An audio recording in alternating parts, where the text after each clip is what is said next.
هەولێر لە نێوان دوو وێنەی زۆر جیاوازدا عێراقیەکان ئاهەنگی تێدا دەگێڕن و هەر خۆیان لە ڕێگەی درۆن بامانجی دەگرن.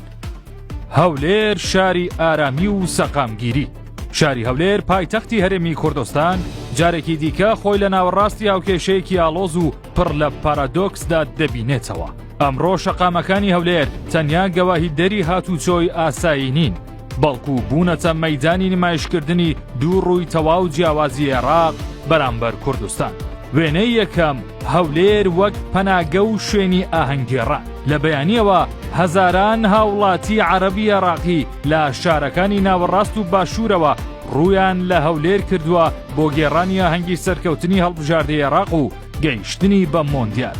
هەولێر بۆ ئەوان ماڵە گەورەکەیە، ئەو شوێنەی کە تێیدا هەست بە ئاسایش و ئازادی دەکەن بۆ دەربڕینی خۆشیەکانیان، چونکە دەترسن بەم شێوەیە لەم بارودۆخە بێنە سەر شەقام. وێنەی دووەم هەولێر وەک ئامانجی گروپە چەکدارەکان.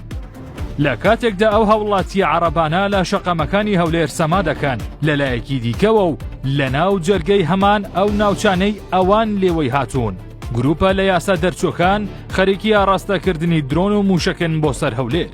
ئەم گروپانە کە بەشێکن لە پێکاتەی سەربازی و سیاسی عێراق لە بڕیناردنی پەیامی پیرۆزبایی ئاگر و وێرانکاری بۆ خەڵکی کوردستان دەنێرن.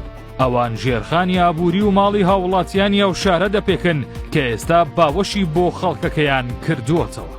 ئێستا تۆ ڕای خۆت بڵێ، عێراقیەکان شایەنی ئەوان لە هەولێر ئاهەنگ بجێڕن؟